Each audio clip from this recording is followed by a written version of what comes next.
రండి దేవుని యొక్క వాక్యంలో నుండి మరొక మాట చదువుదాం. ప్రకటన గ్రంథం 4వ అధ్యాయం 1వ వచనం. ప్రభు యొక్క బలలో మనల్ని మనం పరీక్షించుకుని ప్రభు యొక్క సన్నిధిలో బలలో పాల్గొనక మునుపు వ్యక్తిగతంగా ఎవరికి వారం దేవుని యొక్క ప్రభు యొక్క శరీరంలో పరీక్షించుకుని పాల్గొనక మునుపు ప్రభు యొక్క లేఖన భాగంలో నుంచి ఒక మాట చదువుకుందాం. ప్రకటన గ్రంథం 4వ అధ్యాయం 1వ వచనం. ఈ సంగతులు జరిగిన తర్వాత నేను చూడగా అదిగో పరలోకముందు ఒక తలుపు తెరవబడి ఉండెను. మరియు నేను మొదటి వినిన స్వరం బోరధ్వని వలె నాతో మాట్లాడగా వింటిని. ఆ మాట్లాడిన వాడు ఇక్కడికి ఎక్కిరమ్ము, ఇక మీదట జరగవలసిన వాటిని నీకు కనపరిచేదను. కాబట్టి ఇక్కడ దేవుని యొక్క వాక్యాన్ని చూసినట్టే బైబిల్లో రాయబడిన మాట, ఇక మీదట జరగవలసిన వాటిని నీకు కనపరిచేదను నేను. కాబట్టి ఇక్కడ మనం చూస్తున్న మాట ఏంటంటే, ఇంకా ఎక్కువ సమయం లేదు కాబట్టి త్వరగా ప్రకటన 4వ అధ్యాయం 1వ వచనం సంఘం ఎత్తబాటు గురించి చూస్తున్నాం. దాని యొక్క విధానం ఎక్కడుందంటే సమీపంగా మరి మొదటి తెస్సలోనికయులకు రాసిన పత్రిక 4వ అధ్యాయం 15వ వచనంలో మొదట ఎవరు లేపబడుతున్నారు సంఘముగా అంటే నిద్రించిన వారు. ఏ నిద్రించిన వారంటే మరణము కాని నిద్రలో ఉన్నవారు మొదట లేపబడుతున్నారు అన్నది మనం దేవుని యొక్క వాక్యాన్ని చూస్తూ వస్తున్నాం. ఇప్పుడు మనం చూసే మాట ఏంటంటే, దేవుని యొక్క వాక్యాన్ని చూసినట్టయితే దైవజనుడైనటువంటి ఎలీషా గురించి ఎన్నో కోణాల్లో మనం గత వారం చూస్తూ వచ్చాము. ఆరాధన టేబుల్లో ఈ వారం కూడా ఆరాధనలు చూస్తూ వచ్చాము. ఈ సమయంలో టేబుల్ వర్తమానంలో కూడా కొన్ని మాటలు చూస్తాం. అటు తర్వాత వచ్చే వారం ఇంకొక కొత్త వ్యక్తి గురించి, కొత్త అనుభవం గురించి మనం ధ్యానించుకుంటూ వెళ్దాం. సో ఇప్పుడు మనం చూసినట్లయితే ఒక విషయాన్ని మనం జాగ్రత్తగా గమనించాలి. ఏంటి మాట అంటే, సజీవమైన నిల్చున్న మనము నిద్రించిన వారి కంటే ముందుగా ఆయన సన్నిధిని చేరం. మరి ఎవరు చేరుతున్నారు ఆయన సన్నిధికి? నిద్రించిన వారు అంటే మరణం కాని నిద్రలో ఉన్నవారు మొదట లేపబడుతున్నారు. సంఘం అంటే సంఘం ఎత్తబడుట అంటే మొదటిగా ఎవరు ఎత్తబడుతున్నారంటే మరణం కాని నిద్రలో ఉండేవాళ్ళు ఎత్తబడుతున్నారు. తర్వాత సజీవమైన నిల్చున్న మనం ఎత్తబడుతున్నాం. మొదట ఎవరికి ఉందండి? మరణము కాని నిద్రలో ఉండేవారు. సో ఎలీషా యొక్క జీవితం మరణం కాని నిద్ర గురించి కొన్ని విషయాలు మనం ధ్యానిస్తున్నాం. ఇప్పుడు ధ్యానించేటటువంటి ఒక మాట ఏంటంటే ప్రియులారా, బాగా గమనించండి. ఎలీషా భూమి మీద ఉన్నప్పుడు అంటే మరణం కాని నిద్రలోనికి ఎలీషా వెళ్ళక ముందు భూమి మీద ఉన్నప్పుడు ఎలాంటి వాడుగా ఉన్నాడు?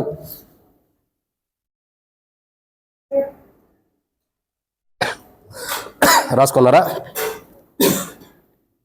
మరణము కాని నిద్రలోనికి ఎలీషా వెళ్ళక మునుపు భూమి మీద ఎలా ఉన్నాడు?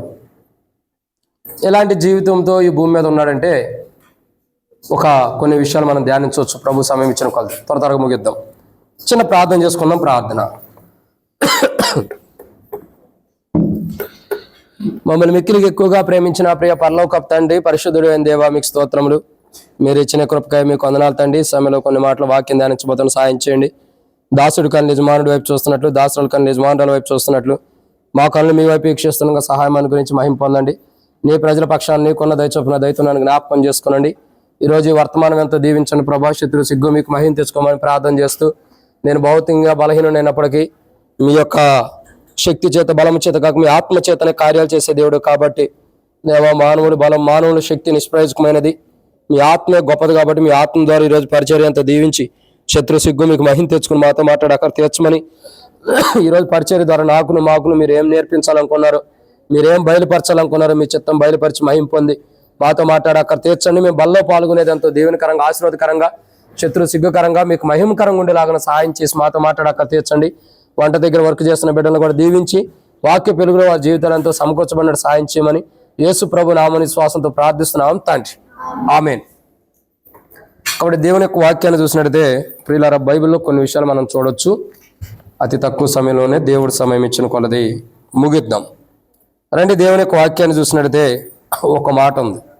ఏంటి మాట అని మనం జాగ్రత్తగా గమనించినట్టయితే, మరణము కాని నిద్రలోనికి దైవజనుడు ప్రవక్తనైనటువంటి ఎలీషా వెళ్ళక మునుపు భూమి మీద ఎలా ఉన్నాడంటే బైబిల్లో కొన్ని విషయాలు చూడొచ్చు. దాంట్లో మొదటి మాటను చూద్దాం రండి. దేవుని యొక్క వాక్యాన్ని చూసినట్టయితే మొదటి మాట 2వ రాజుల గ్రంథం 3వ అధ్యాయం 14వ వచనం. 2వ రాజుల గ్రంథం 3వ అధ్యాయం 14వ వచనం. ఎలీషా ఇట్లనెను, ఎవని సన్నిధిని నేను నిలవబడి ఉన్నానో ఇశ్రాయేలు దేవుడైన ఆ యెహోవా జీవము తోడు యూదా రాజైన యెహోషాపాతును నేను గౌరవము చేయని ఎడల నిన్ను చూచుటకైనను లక్ష్య పెట్టుటకైనను ఒప్పుకోకూడదును. చాలా ఇక్కడ దేవుని యొక్క వాక్యాన్ని చూసినట్టయితే ఓ మాట రాయబడుతుంది. ఏంటి మాట అంటే, భూమి మీద ఉన్నప్పుడు తాను ఎలా ఉన్నాడు, మరణం కాని నిద్రలోకి వెళ్ళక మునుపు భూమి మీద ఉన్నప్పుడు ఎలా ఉన్నాడంటే, మొదటి మాట ఒక మాట అంటాడు ఇక్కడ. ఏమంటున్నాడండి? ఏమంటున్నాడు ఇశ్రాయేలు రాజు గురించి? యవన సన్నిధి నేను నిలబడి ఉన్నాను, ఇశ్రాయేలు దేవుడైన ఆ యెహోవా జీవముతోడు యోధారాజు అయిన యెహోషాపాతు నేను గౌరవము చేయని ఎడలా నిన్ను చూచుటకైనను లక్ష్య పెట్టుటకైనను. అంటే మొదటిగా దేవుని యొక్క వాక్యాన్ని జాగ్రత్తగా గమనించినట్లయితే, భూమి మీద మరణం కాని నిద్రలోకి వెళ్ళక మునుపు భూమి మీద ఎలీషా ఎలాంటి జీవితాన్ని జీవించాడంటే, ఎలా ఉంటున్నాడు భూమి మీద అంటే, మొట్టమొదటిగా యోధారాజును గౌరవించేవాడుగా ఉన్నాడు. ఎవరిని గౌరవిస్తున్నాడండి? యోధారాజును గౌరవిస్తున్నాడు. అక్కడ యేసు ప్రభు వారు ఏ గోత్రంలో నుండి వచ్చాడు? యేసు ప్రభు వారు ఎవరు మరి? యేసు ప్రభు వారు వచ్చిందేమో యోధా గోత్రంలో నుండి అన్నాము. పాటలు కూడా పాడతారు కదా. ఇప్పుడు వచ్చే పాటలు అంతా వింతగా ఉంటున్నాయి. డీజే కావాలి, అన్నీ కావాలి, కేకలు కావాలి. ఆ పాటలే మనకిష్టం. ప్రార్థనాపూర్వకంగా రాసి, సమాధానకరంగా రాసి, సంతోషకరంగా వాక్య పిలుగులో రాసిన పాటలేమో మనకేం కావాలి? స్టేటస్లకు ఆ పాటలు పనిచేయవు. వచ్చేసాడు, నరికేసాడు అని ఆ పాటలు అయితేనే మనకు బాగుంటాయి. సర్లేండి, ఇక్కడ దేవుని యొక్క వాక్యం ఏమని ఆలోచిస్తుందో తెలుసా అండి? బైబిల్ చెప్పేటటువంటి మాట, యోధారాజుని ఎలీషా గౌరవిస్తున్నాడు. అసలు యేసు ప్రభువారు ఏ గోత్రంలో పెట్టాడు? యోధా గోత్రంలో. యేసు ప్రభువారు ఎవరు?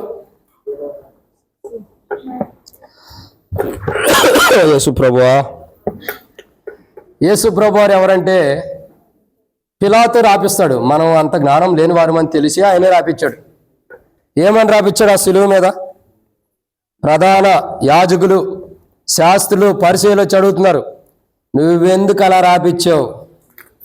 నేను రాసింది ఏదో రాసా, నీకు ఇష్టం వచ్చి నువ్వు చేసుకోపో. నేను రాయాల్సింది ఏదో రాసా, నీకు ఇష్టం వచ్చి నువ్వు చేసుకో. నేను రాసింది ఏదో రాసేసే కదా, ఇక అది ఫిక్స్, మారటానికి లేదు, ఏం లేదు. బోర్డు ఆడుంది. ఏంటా బోర్డు అంటే, యూదుల రాజు. ఏమన్నా పడుతూ వచ్చిందండి? యూదుల అంటే యోధా వారికి రాజుగా యేసు ప్రభు వారిని చూస్తున్నాం. ఇప్పుడు ఎలీషా ఎవరిని గౌరవించాడండి? యోధారాజును గౌరవించాడంటే యేసు ప్రభు వారిని కూడా గౌరవించాడని అర్థం. యేసు ప్రభు వారిని కూడా గౌరవించాడని అర్థం. ఎందుకంటే ఆయన యోధా గోత్రం నుండి వచ్చాడు. ఆయన ఒక రాజు, ప్రధానమైన రాజు. ఇక ఆయనే. ఇక ఆయన తర్వాత మనకు రాజులే లేరు. ఇక ఆయన తర్వాత మనకి రాజులే లేరు. ముందే ఒకే రాజు. రాజుల తర్వాత పరమరాజు వచ్చాడు, పర్మనెంట్ రాజు వచ్చాడు. ఆయన ఒక్కడే చిరస్థాయి రాజుగా నిలబడిపోయాడు. అందుకే పిలాతు రాపిచ్చాడు, ఈయన రాజు అని రాపిచ్చాడు.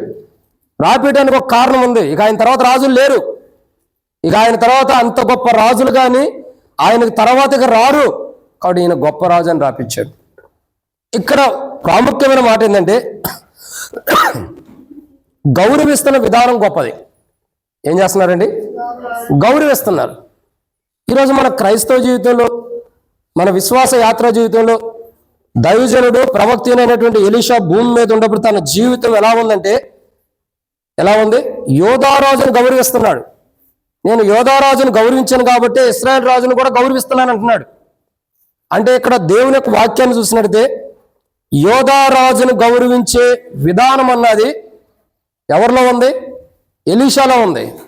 ఎలీషా దైవజనుడు, ఒక ప్రవక్త అయినప్పటికీ దేవుడు ఇశ్రాయేల్ ప్రజల్లో నుండి యోధా వారిని ఏర్పరచుకుని దావీదు రాజుకి ఇచ్చిన వాగ్దానాన్ని దేవుడు తప్పిపోకుండా దావీదు రాజు యొక్క సింహాసనం స్థిరపరచడానికి యోధా వంశంలో నుండి ఒక రాజును దేవుడు నిలబెట్టుకుంటూ వస్తున్నాడు. కాబట్టి దేవుడిచ్చిన మాటను తప్పిపోలేదు. కాబట్టి దేవుడి వంశానికి, ఈ యొక్క గోత్రానికి మాట ఇచ్చాడు. కాబట్టి ఆ దేవుడు ఈ గోత్రానికి అయితే మాట ఇచ్చాడో ఆ గోత్రానికి నేను విలువ ఇవ్వాలని గౌరవిస్తున్నాడు. ఏం చేస్తున్నాడండి? వాటర్ పెట్టినానా ప్రవీణ, మనసు ఎడబెట్టు, వాటర్ పెట్టు. కాబట్టి ఏం చేస్తున్నాడండి? ఇక్కడ ఉండి చూడు. కాబట్టి దేవుని యొక్క వాక్యాన్ని చూసినట్లయితే గౌరవిస్తున్నాడు. ఈరోజు మన క్రైస్తవ జీవితంలో, విశ్వాస జీవితంలో సరే పరలోకపు రాజును మనం గౌరవించాలి. ఎందుకంటే రాజులకు రాజు ఆయన. ఎవరైనా? యేసు ప్రభు వారు రాజులకు రాజు కాబట్టి ఆయన మనం గౌరవించాలి. సరే ఆయన గౌరవించే కోణంలో మొదట ప్రభు వల్లని ఎంత గౌరవిస్తున్నాం అన్నది ప్రాముఖ్యత. అర్థమవుతుందండి? ప్రభు వలన ఎంత మనం గౌరవిస్తున్నాం. ప్రభు స్వరక్తం ద్వారా ప్రభు మన కొరకై దున్నబడి, విరగొట్టబడి, నల్లగొట్టబడి, నాగల సాలు వలె దున్నబడినటువంటి ప్రభు యొక్క దేహమునకు, మన కొరకై చిందించిన ఆ రక్తమునకు, పరలోకపు రాజు దేహము, పరలోకపు రాజు రక్తమునకు మనం ఎంత గౌరవిస్తున్నాం. ఎలీషా ఏమంటాడండి? నేను యోధారాజును గౌరవించినట్లు, అతన్ని లక్ష్య పెట్టినట్టు నేను లక్ష్య పెట్టకపోయిన అట్లా, గౌరవించకపోయిన అట్లా అంటాడు. అంటే గమనించాల్సిన మాట ఏంది? గౌరవం, విలువిస్తున్నాడు. ఈరోజు బల్లలో చాలా మంది పాల్గొనేవారు ఉంటారు. చాలా మంది ఏం చేస్తారండి?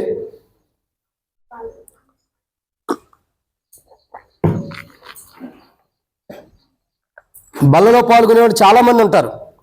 చాలా మంది ప్రభు వల్ల పాల్గొనడానికి సిద్ధంగా ఉండేవారు ఉంటారు. కానీ ఆ బల్లకి గౌరవం ఇవ్వట్లా. మనం కూడి రావటము, మనం బల్ల దగ్గరికి రావటము, సంఘముగా రావటము, దేవుని ప్రజలుగా చేరి రావటం, ఎవరో గౌరవం ఇవ్వాలా? ఎవరో గౌరవం ఉండాలి? చెప్పండి. ప్రభువుకి గౌరవం ఉండాలి. మనం కూడి వచ్చే విధానం ప్రభువుకి గౌరవం ఉండాలి, ప్రభువుకి మహిమకరంగా ఉండాలి. మనం కూడి వచ్చే విధానం దేవునికి గౌరవం రావాలి. ఏదో బలలో పాల్గొనాలి, ఆదివారము మందిరానికి వెళ్ళాలి, బలలో పాల్గొనాలి అని చెప్పి మనం బలలో పాల్గొనడానికి వస్తే అది కరెక్ట్ అయిన విధానం కాదు. మనం బలలో పాల్గొనేది కూడా గౌరవంగా ఉండాలి, గౌరవప్రదంగా ఉండాలి. అంటే ఆ దేహమునకు, ఆ రక్తమునకు మనం ఏం చేయాలా? విలువ ఇవ్వాలి. గౌరవం అంటే అర్థం ఏంటి? విలువ. ఈరోజు చాలా మంది ప్రభు బల్లకి, ప్రభు యొక్క దేహమునకు, ప్రభు యొక్క రక్తానికి విలువ ఇవ్వలేనటువంటి వారు ఉంటున్నారు. అసలు ఆ బల్ల గురించి విలువ కూడా తెలియదు చాలా మందికి. ఆ దేహముని గురించి, ఆ రక్తముని గురించి విలువ తెలియదు. అందుకే విలువ తెలియకోకుండానే బలలో పాల్గొంటున్నాం. కాబట్టి మీలో అనేకులు రోగులను, బలహీనలు చాలా మంది నిద్రిస్తున్నారని వాక్యం ఉంది. కానీ ఈరోజు ప్రియులారా, మనం గమనించాల్సిన కోణం ఏంటి తెలుసా? మనం పాల్గొనేటటువంటి, మనం చేసి పాల్గొనేటువంటి దేహంలో కానీ, మనం చేయెత్తి బలలో పాల్గొనేటటువంటి రక్తంలో కానీ ఎంత విలువిస్తున్నాం ఆయన దేహానికి. ఏ దైవజనుడు, ప్రవక్తనైన ఎలీషా మరణంకారి నిద్రలోకి వెళ్ళక మునుపు యోధా రాజుకి ఎంత గౌరవిస్తున్నాడు. అక్కడ రాజు అన్నది గమనించండి. యోధా రాజుకి ఎంత గౌరవిస్తున్నాడు. యూదుల రాజు అయినటువంటి ప్రభు యేసుక్రీస్తు ప్రభు యొక్క దేహమునకు మనం అంత గౌరవం ఇవ్వాలి. అది ఏదో బలలేని సహజంగా పాల్గొంటే దేవుని తీర్పుని తెచ్చుకుంటాం, తర్వాత నష్టపోతాం. ఇది మొదటి మాట. ఈ రెండో విషయాన్ని చూద్దారండి. 2వ రాజుల గ్రంథం 5వ అధ్యాయం.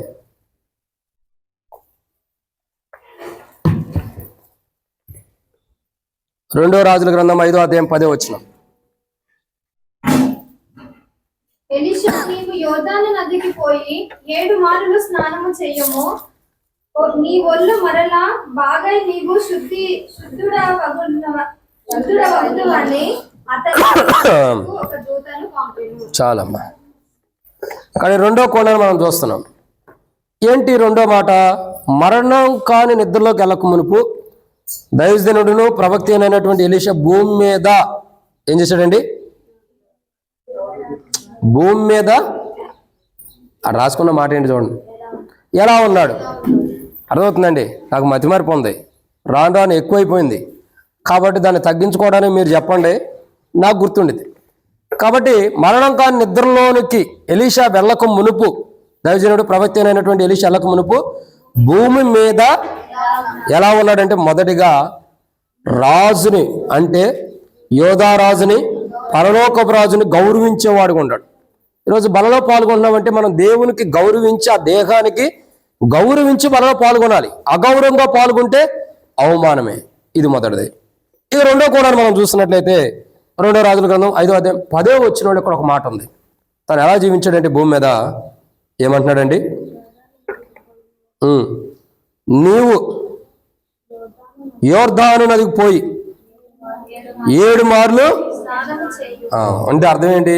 యోర్దాను నది పొమ్మంటున్నాడు అంటే తన మాటలు ఆత్మ సంబంధమైనవి ఉన్నాయి. ఎలా ఉండేయండి? తన మాటలు మనం చూడగా తన మాటల్లో చూసినట్లయితే ఎలా ఉండేయండి? ఆత్మ సంబంధమైనవి ఉంటాయి. అంటే ఎలీషా యొక్క మాటలు ఏంటంటే, నువ్వు నా దగ్గరికి రా, నేను నిన్ను స్వస్థపరుస్తాను, నువ్వు నా దగ్గర రా, ఏదో ఒకటి చేస్తాను, తర్వాత అజ్జేద్దు ఇజ్జేద్దు అని చెప్పి చెప్పట్లా. ఏమంటున్నాడు? నువ్వు వెళ్ళి యోర్దాను నదిలో స్నానం చేయమంటున్నాడు. అంటే ఇక్కడ గమనించాల్సిన కోణం ఏంటండి? ఎలీషా యొక్క జీవితంలో ఆత్మ సంబంధమైన మాటలే చెప్తున్నాడు కానీ భౌతికమైన విషయాలు అక్కడ లేవు. యోర్దాను నదిలోకి వెళ్ళి మునగమంటున్నాడు. ఎందుకు? అవి ఆత్మ సంబంధమైన మాట, అవి ఆత్మ సంబంధమైన మాట. అది కానీ తన మెప్పుని, తన గంత కోసం, తన స్వార్థం కోసం చూసుకోవట్లా. తాను ఆత్మ సంబంధమైనటువంటి మాటలు పలుకుతాడు కాబట్టి నువ్వు వెళ్ళి యోర్దాను నదిలో ఏం చేయాలా? 7 మార్లు మునగమంటాడు. స్నానం చేస్తాడు, ఏం చేస్తాడు ఇక ఆయన ఇష్టం. 7 మార్లు మునగాల. ఒక వ్యక్తి ఆత్మ సంబంధమైన మాట మనకు చెప్పినప్పుడు అది మనకు ఎలా ఉంటుందో తెలుసా? కష్టంగా ఉంటుంది. ఎలా ఉంటుంది? కష్టంగా. ఇప్పుడు ఒక వ్యక్తిని, బాబు నువ్వు ఇలా తప్పు మార్గాలు నడవద్దు, ఇలా మంచి మార్గాలు వెళ్ళమన్నావు అనుకో, ఏమంటారు? అంకుల్ నేను ఎవనొస్తుండి, లేదా అన్న నేను ఎవనొస్తుండి, ఈ మాత్రం ఎంజాయ్ లేకపోతే ఎట్లాగన్నా అంటారు. ఓ పిల్లోడు మందిరానికి రావట్లా, నరసాపురే మందిరానికి రాపోయేదానికి నేను ఓ రోజు అనుకోకుండా ఇంటికి వెళ్తే అడిగా, ఏమన్నా ఏంటి మీ అబ్బాయి మందిరానికి రావట్లేదని. మందిరానికి ఎందుకు రావట్లేదంటే ఓ రోజు నాకు కనపడ్డాడు. ఏడ కనపడ్డాడు? అది మీ దరిద్రం, నా అదృష్టం. మీరందరూ చెరువుకి వెళ్ళే రూట్లో నేను ఉంటా. ఏడకి వెళ్ళేటప్పుడు చెరువుకి వెళ్ళే రూట్లో నేనెందుకో ఆదివారం వర్తమానం చెప్పేసి ఆ టైంలో కొద్దిగా బాగాలేదు కదా, ఇంటికి వెళ్ళి వాష్రూమ్స్కి వెళ్ళి వద్దామని చెప్పని షాలేమి, శాంసన్ ఎవరో ఒకళ్ళు బండి మీద తీసుకుని వెళ్తా ఉండగానే ఓ తోడ కనపడ్డాడు. ఎప్పుడో ఆ సండేనే, ఎప్పుడైనా సరే నేను అన్నాను, ఏయా మీ అమ్మ నాయన చాలా కష్టపడుతున్నారు, నువ్వే మీ ఫ్రెండ్స్ని వేసుకుని మంచి ఎంజాయ్గా తిరుగుతున్నావు, ఈ చెరువు గట్లు కాలువ గట్లు ఎందుకయ్యా, మందిరానికి రా, చక్కగా దేవుని సన్నిధిలో ఉండు, మంచిగా చదువుకో, కాలేజీకి వెళ్ళు. ఏంటి ఇది నేను చెప్పింది? దేంట్లో తప్పు ఉంటే మీరు చెప్పబెట్టని కొట్టచ్చు, ఏమన్నా ఉందా? నేను చెప్పింది ఏంటి? మందిరానికి రాయా చక్కగా, ఇంకా కాలేజీకి వెళ్ళి మంచిగా చదువుకో, ఇవన్నీ మానేసుకో, ఇది మంచిది కాదు అని చెప్పాను నేను. దానికి ఆయన ఏం చేశాడు? అన్నా సరే సరే అన్నాడు. సర్లే రేపు వారం వస్తాడే మందిరానికి అనుకున్నా. మందిరానికి రావట్లా. నేను వెళ్ళి అడిగా, మొన్న చెప్పే కదా రాలేదు ఏంటంటే ఆ డాడీ చెబుతున్నాడు, అన్నా మా ఊరు రోడ్డు మీద కనపడినప్పుడు నువ్వు అన్నావంట, వాడు ఫ్రెండ్స్ కూడా వాడుతూనే ఉంటారంట, ఇవన్నీ ఎందుకయ్యా పిచ్చి పనులు ఇవన్నీ చేయొద్దు, మందిరానికి వెళ్ళమని చెప్పావంట, కాలేజీకి వెళ్ళమని చెప్పావంట. మా వాడు ఫీల్ అయిపోయాడు అన్నాడు. దీంట్లో ఫీల్ అవటానికి ఫాలో అవటానికి ఏముందా చెప్పింది? ఆ చెరువు కాడికి వెళ్ళి టైం వేస్ట్ చేసిన కంటే మందిరానికి రాయా, లేకపోతే కాలేజీ కన్నా వెళ్ళి చదువుకోమని చెప్పావు. అది తప్ప?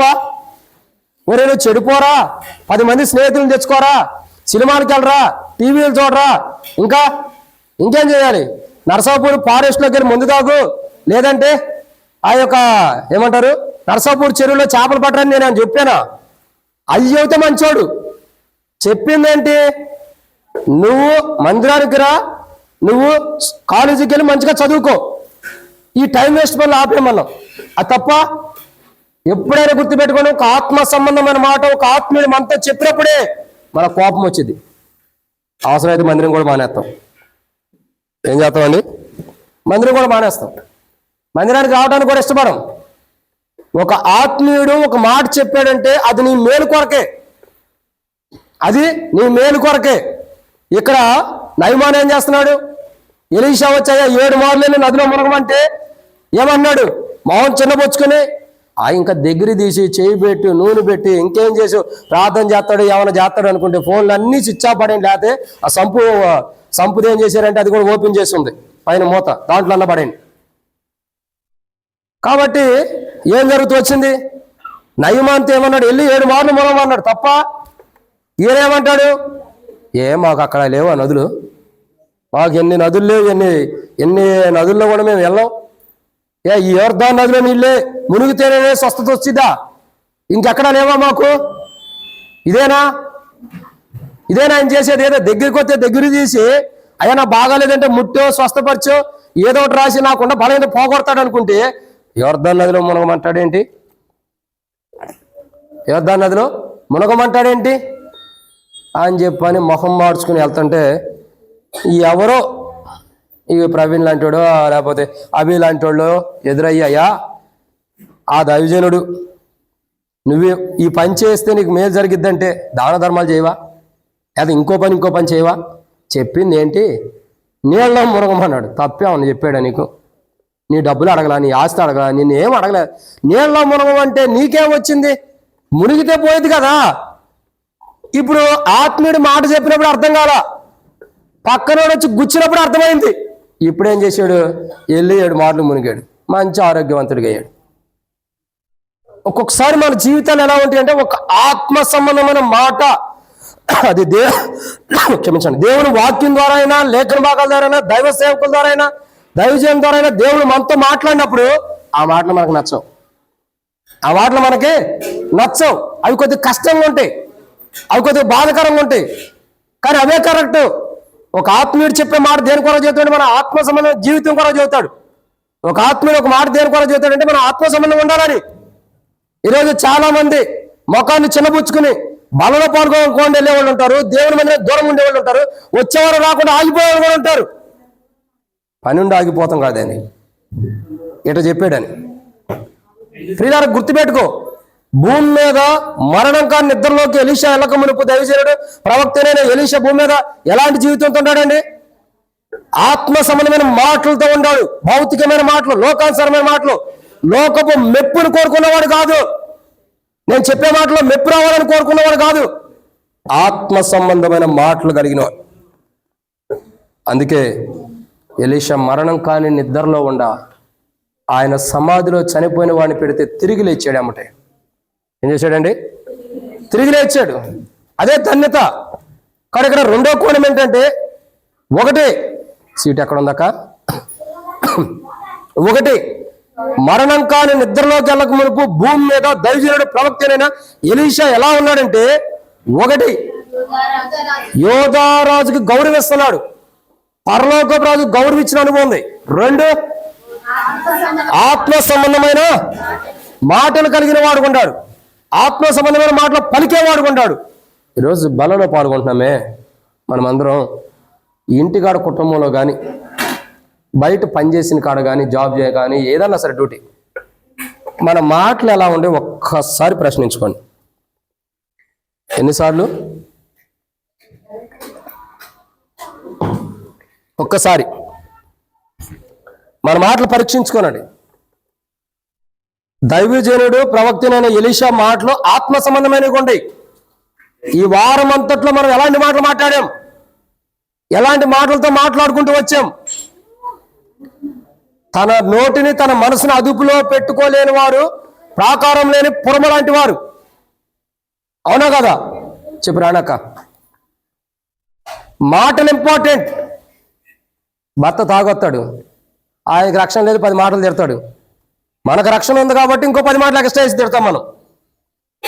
ఇది ఆత్మీయుల యొక్క మాటలు కాదు ఇవి. ఆత్మీయులు ఎప్పుడు బూతులు తిడతారు, ఇష్టం వచ్చిన మాటలు మాట్లాడతారు. ఇవన్నీ చేయరు ఆత్మీయులు. ఆత్మీయుడు ఆత్మ సంబంధమైన విధానాలు ఉంటాడు కానీ భౌతికమైన విధానాలు ఉండడు. ఎలా ఉంటాడండి? ఆత్మ సంబంధమైన విధానాలు ఉంటాడు కానీ భౌతికమైన విధానాలు ఉండడు. ఈరోజు మన క్రైస్తవ జీవితం ఎలా ఉంది? బలలో పాల్గొనక మునుపు, బలలో చేయవేక మునుపు మనం ఎలా ఉన్నాం? ఒక ఆత్మీయ మాటలు మనం మాట్లాడగలుగుతున్నాం ఇంటికాడ, ఒక ఆత్మీయ మాటలు మందిరంలో మాట్లాడగలుగుతున్నామా? ఒక ఆత్మానుసారమైన మాటలు మనం పనిచేసే కాడ మాట్లాడగలుగుతున్నామా లేదా అన్నది పరీక్షించుకోవాలి. మా ఇంట్లో పిల్లలు ఏదన్నా పిచ్చి పిచ్చి మాటలు పక్కన వాళ్ళని ఇంటి ఉంటారు కదా, వాళ్ళ దగ్గరికి వెళ్ళిపోయారు, వాళ్ళ పిల్లల దగ్గరికి వెళ్ళి ఏదో ఒకటి నేర్చుకుంటారు. మన ఈ మధ్య అంటున్నారు డర్టీ ఫీల్, వేస్ట్ ఫీల్ అని. ఏం చెప్పా, ఎట్లాంటి మాటలు అసలు మన నోటెంటే రాకూడదు. వాళ్ళ దగ్గరికి వెళ్ళొద్దు, వాళ్ళ దగ్గర నేర్చుకోవద్దు, అసలు ఇంటికి కూడా వెళ్ళొద్దు అన్న. ఎందుకంటే మనం మంచి మాటలు మాట్లాడే ఆత్మ సంబంధమని మన పిల్లలకు కూడా ఆ మాటలే నేర్పించాలి. ఈరోజు మనం ఏ మాటలు మాట్లాడుతున్నాం, అసలు మన మాట ఎలా ఉంది? నోరు తెరిచి ఆ ప్రభు దేహం, ఆ ప్రభు రక్తం భుజించి పానం చేయబోతున్నాం. ఆ నోటితోనే ఎలాంటి మాటలు మాట్లాడేమో ప్రశ్నించుకోవాలి. ఈ దేహం నోట్లోకి వెళ్ళక మునిపే, ఈ దేహంలో నుండి క్షమించండి, ప్రభు యొక్క దేహం నోట్లోకి వెళ్ళక మునిపే, ప్రభు దేహం నోట్లోకి వెళ్ళక మునిపే ఆ నోట్లో నుండి ఎలాంటి మాటలు మనం మాట్లాడాం?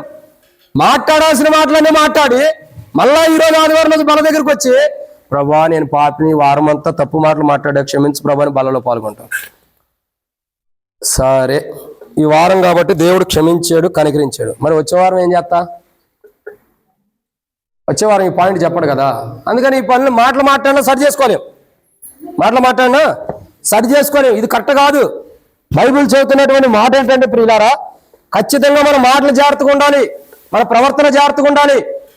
ఈరోజు బలలో పాల్గొనే మనం ప్రతి ఒక్కరు ఎవరైనా సరే, ఒక సేవకుడైనా, సల్ల పెద్దైనా, విశ్వాసైనా, పరిచారకుడైనా, సండే స్కూల్ పిల్లలైనా, క్షమించండి సండే స్కూల్ టీచర్స్ అయినా సరే, ఎవరైనా సరే, దేవుని వందనకు వచ్చిన ప్రతి ఒక్కరూ నీ మాట ఎలా ఉంటుంది ఇంటికాడ, మనం మాట్లాడే మాటలు ఎలా ఉంటుంది?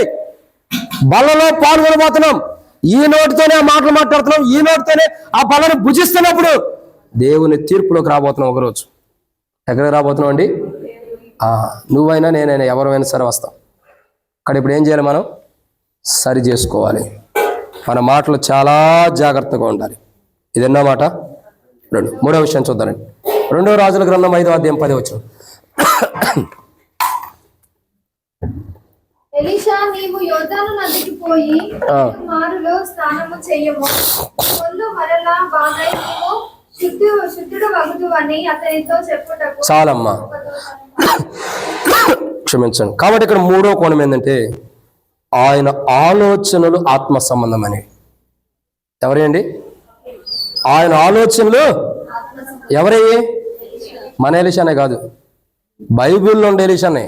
మన ఎలీషానే కాదంటే మేరక్క కోపగించుకునేదేం అట అనుకోవాలి. కాబట్టి ఏంటండి, ఎవరి? బైబిల్ ఉండే ఎలీషన్న, మన ఎలీషాన కాదు, బైబిల్ ఉండా ఎలీషన్న. ఏంటి, ఎలాంటి వాడు? 1, మరణం కాని నిద్రలోకి దైవజనుడు ప్రవక్తైన ఎలీషా ఎల్లక మునుపు భూమి మీద ఎలా ఉన్నాడండి? మొదటగా భూమి మీద ఎలాంటి జీవితం ఉన్నాడు? 1, యూదారాజు గౌరవిస్తున్నాడు. 2, ఆత్మ సంబంధమైన మాటలు కలిగిన వాడుకుంటాడు. 3వదిగా చూడగా ఎలా ఉన్నాడు? ఆయన ఆలోచనలే ఆత్మ సంబంధమైనవి. ఎలా ఉండేయండి? ఆత్మ సంబంధమైన ఆలోచన కలిగిన వాడుకుంటాడు. భౌతికమైన ఆలోచన లేవు. నువ్వు వెళ్ళి 7 మార్లు స్నానం చేయమంటున్నాడు. యేసుప్రభువు వారు ఏమన్నాడండి? పేతురు వచ్చి అంటాడు, అయ్యా ఏమన్నాడు పేతురు? పేతురు ఏమన్నాడండి? అయ్యా నేను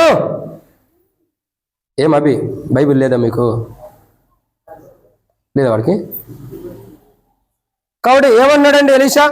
దైవజనుడు క్షమించండి యేసుప్రభు వారు దగ్గరికి పేతురు వచ్చినప్పుడు ఏమన్నాడు? అయ్యా యేసుప్రభు వారు కాలు కడుగుతున్నప్పుడు, అయ్యా కాలు కాదు నా దేహమంతా కడగమంటాడు. అప్పుడు ఏమంటాడు యేసుప్రభు వారు? పేతురు, ఒకసారి స్నానం చేసినవాడు మరలా అవసరం లేక కాలు కడుక్కుంటే చాలు. ఒకసారి స్నానం చేసిన వాడు మరలా చేయవసరంలా. ఇప్పుడు ఇక్కడ ఏ అనుభవంలో తీసుకొస్తున్నాడు నయమాన్ని ఎలీషా? స్నానం చేయబడిన అనుభవం. అంటే యేసుప్రభు వారు పేతురుతో ఏ మాట చెప్పాడో ఆ అనుభవంలోకి నయమాన్ని తీసుకొస్తున్నాడు. అందుకే నయమాన్ అంటాడు, అయ్యా నాకు కొద్దిగా మట్టిప్పించు అంటాడు, మన్నిప్పించు అంటాడు. ఎందుకంటే ఒకవేళ నేను నా యొక్క యజమానుడు రిమ్మోను గుడిలోకి వెళ్ళి ఆ దేవతకు మొక్కేటప్పుడు ఆయన చేయి తగిలి పొరపాటున నా మీద తగిలితే నేను నమస్కరించబోయే నమస్కరించినట్టు అట్లాంటి అనుభవంలోకి వస్తే దేవుడు క్షమించను గాక. అంటే ఇక్కడ గమనించాల్సిన విషయం ఏంటండి? ఒక రక్షణ, మారు మనసు, పాప క్షమాపణ, బాప్తిస్మిక్ అనుభవంలో నయమాన్ వచ్చేసాడు. అయితే ఇప్పుడు ఇక్కడ గమనించాల్సిన మాట ఏంటి? గమనించాల్సిన మాట ఏంటండి? మరణం కాని నిద్రలోకి వెళ్ళక మునుపు భూమి మీద దైవజనుడు ప్రవక్త అయిన ఎలీషా ఎలా ఉన్నాడంటే, 3వదిగా ఆత్మ సంబంధమైన ఆలోచనలు కలిగిన వాడు. భౌతికమైన ఆలోచనలు లేవు. ఇప్పుడు ఆ దేహానికి కట్టు కట్టాలి, ఆ దేహానికి పిండి పోయాలి, ఆ దేహానికి నూనె కలపాలి, ఆ దేహానికి ఇంకోటి కట్టాలన్న ఆలోచన కాదు. ఇప్పుడు దైవజనుడు ప్రవక్త అయిన ఎలీషా ఏం చేస్తున్నాడు? ఆత్మ సంబంధమైన ఆలోచన కలిగిన వాడు కాబట్టి యోర్దాను నదిలోకి వెళ్ళి నువ్వేం చేయాలా? 7 మార్లు మునగమన్నాడు. ఈయన 7 మార్లు మునిగాడు. మరి యోర్దాను నదిలో మునిగిన ఇంకొక ఆయన ఉన్నాడు. ఒకసారి ఎవరైనా ఎవరు?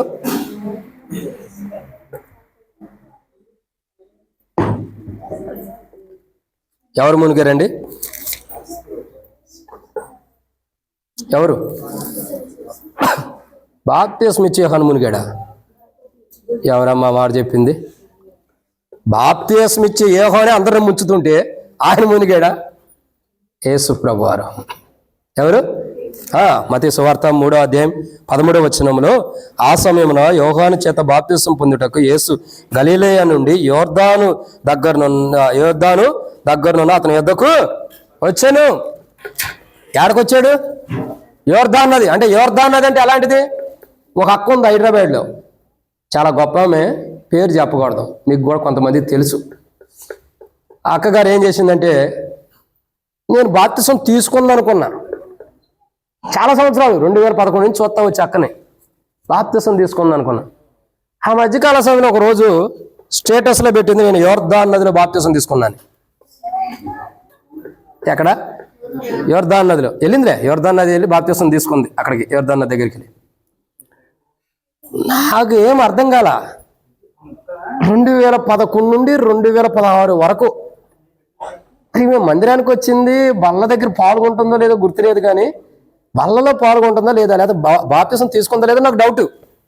వాస్తవానికి అయితే బాప్తిస్మం తీసుకున్న ఆమె మంచి పేరు ప్రఖ్యాతి గాంచిన ఆమె, మంచి పొజిషన్లో ఉంది.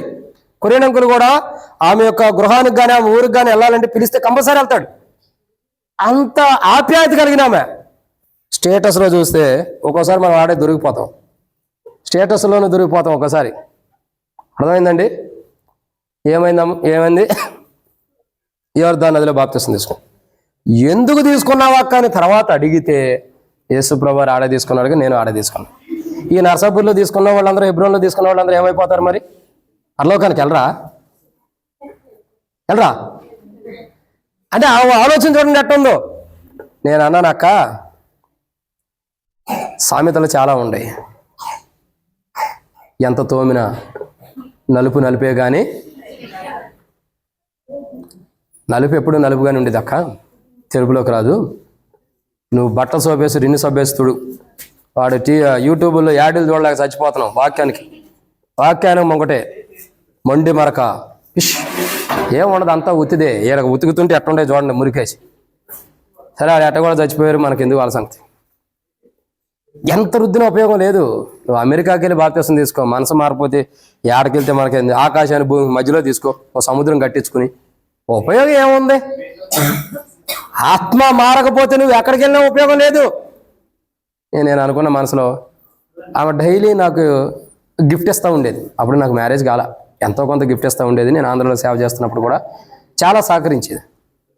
ఇక నాకు అనిపించింది, ఎన్ని దినాలు రక్షణ లేని వాళ్ళ దగ్గర నేను హెల్ప్ తీసుకున్నానా? అదే నేను తీసుకోలేదు, వాళ్ళు ఇచ్చారు. అరే రక్షణ లేని వాళ్ళ దగ్గర ఇలాంటి జీవితాన్ని నేను జీవిస్తూ ఇలా వాళ్ళు ఇచ్చిన గిఫ్ట్ తీసుకుంటూ వచ్చానని బాధపడ్డా. వాళ్ళు ఇంకో డౌట్ వచ్చింది, ఏమో హెబ్రోన్లోనూ బాప్తిస్మం తీసుకుని యోర్దాను నదిలో కూడా తీసుకుందామో అదో డౌట్ వచ్చింది. మళ్ళీ హెబ్రోన్ బాప్తిస్మం పరలోకానికి వెళ్ళకపోతే యోర్దాను నదిలో బాప్తిస్మం అన్నా పరలోకానికి తీసుకెళ్ళిద్దామోనని అది కూడా ఒక డౌట్ వచ్చింది. ప్రజలు ఎలా ఉంటారంటే ఇలా ఉంటారు. కానీ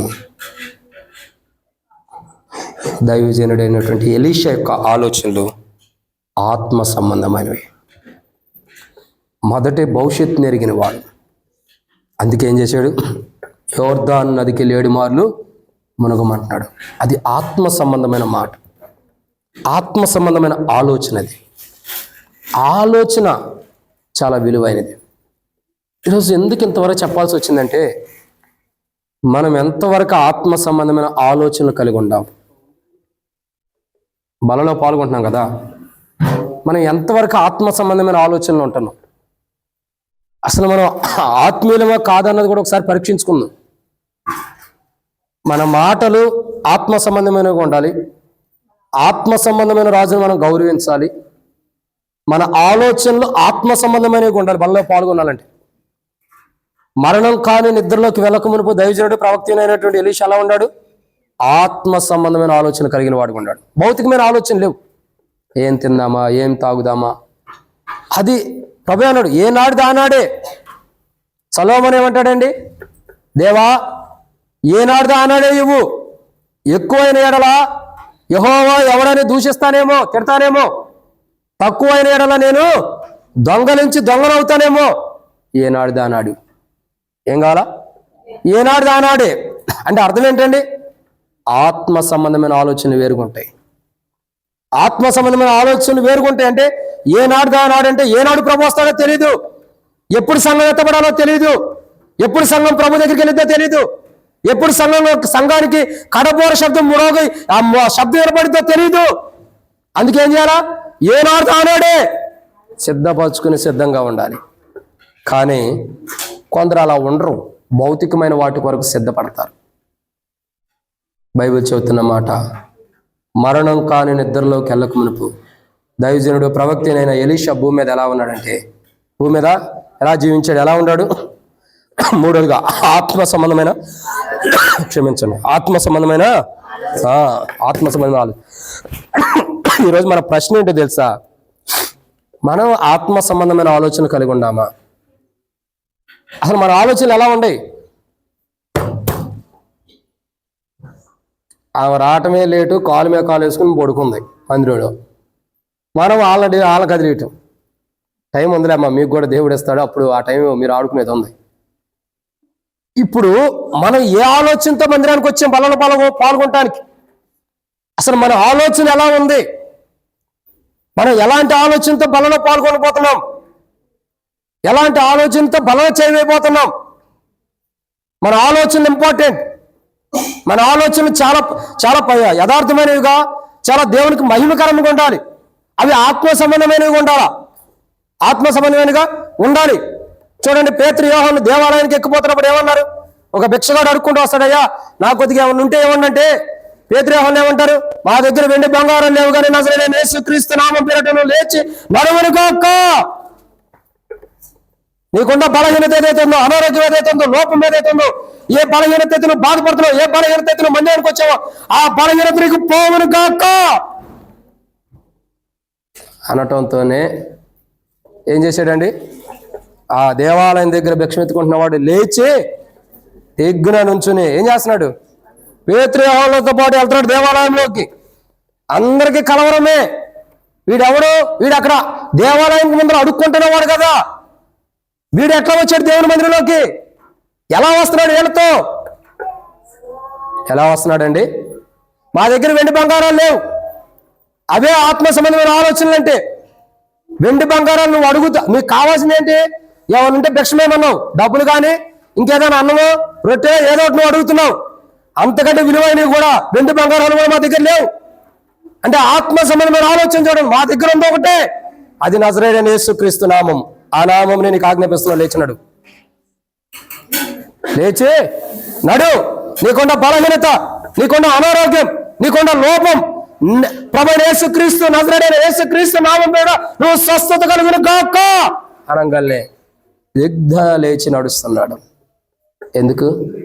అది ఆత్మ సంబంధమైన ఆలోచన. భౌతికమైన ఆలోచన ఏంటి?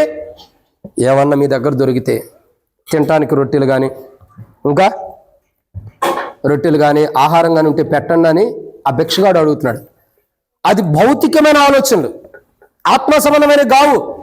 కానీ పేతురు యోహాను ఏ ఆలోచన కలిగి ఉంటారు? ఆత్మ సంబంధమైన ఆలోచన కలిగి ఉంటారు. అందుకేమన్నారు?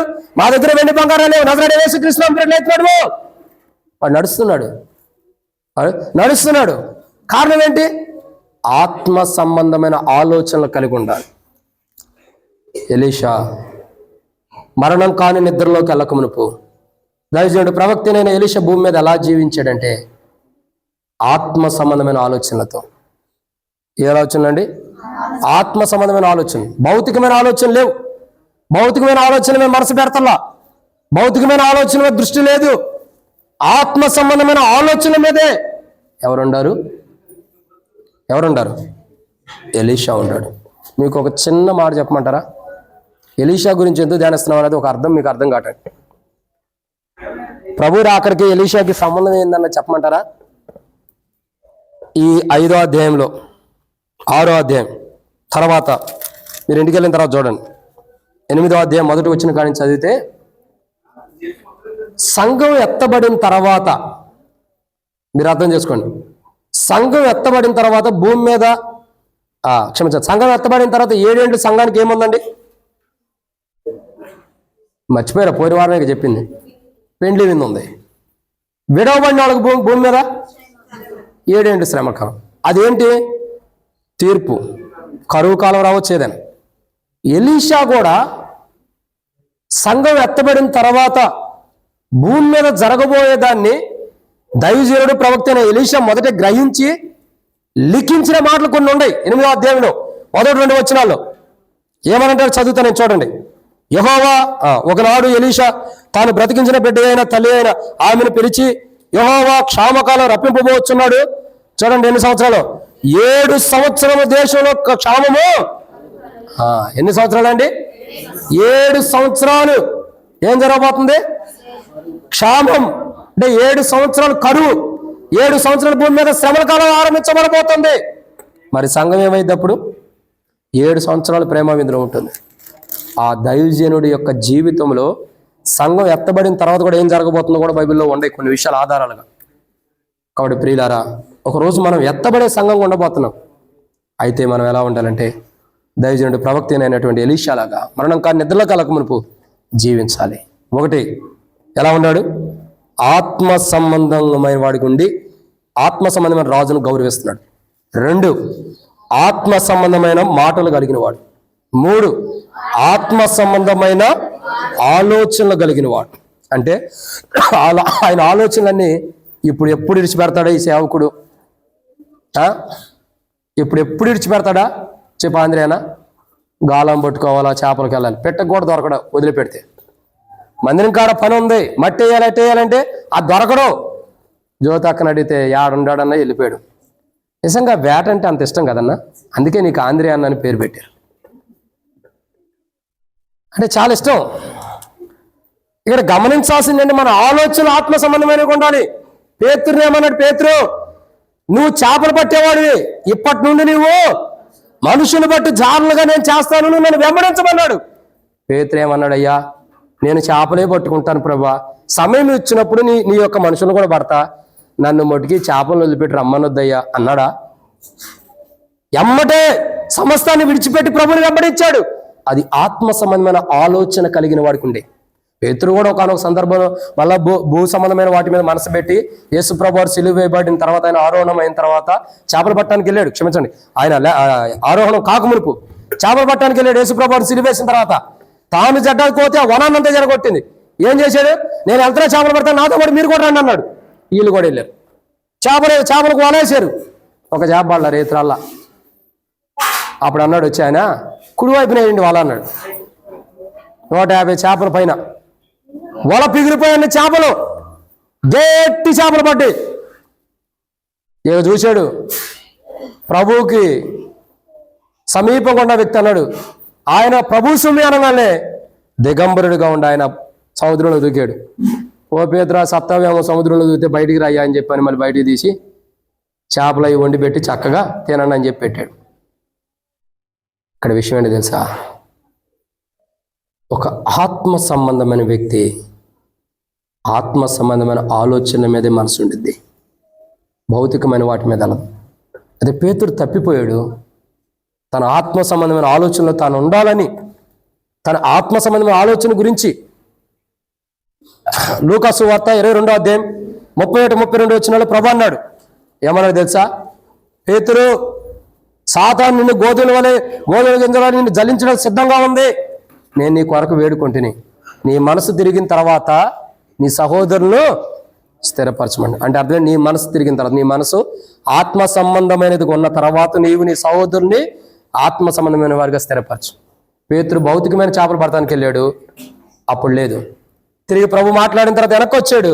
మళ్ళా ప్రభు యొక్క సన్నిధిలో ఉండి ఆత్మీయమైన చేపలు పట్టడానికి సిద్ధంగా అయ్యాడు. అప్పుడు తన ఆలోచనలు వేరుగుండాయి. 2 మాటలు వాక్యం చెప్పాడు. 3,000 మంది బాప్తిసం తీసుకున్నారు. ఆత్మ సంబంధమైన ఆలోచనలు వేరు, భౌతికమైన ఆలోచన వేరు. భౌతికమైన ఆలోచనలు మనం ఎంత ప్రయాసపడినా నిష్ప్రయోజకమైనవే. ఎంత కష్టపడ్డాడు రాత్రి అలా చేపలు పడ్డా నిష్ప్రయోజకమైన. ఆత్మ సంబంధమైన ఆలోచన ఏంటి? కుడివైపునే వాడిని వచ్చాడు, తప్పైపోయిందని క్షమాపణ అడిగాడు, సరి చేసుకున్నాడు, స్వార్థ చెబుతుంటే, వాక్యం చెబుతుంటే 3,000 మంది రక్షించబడ్డారు.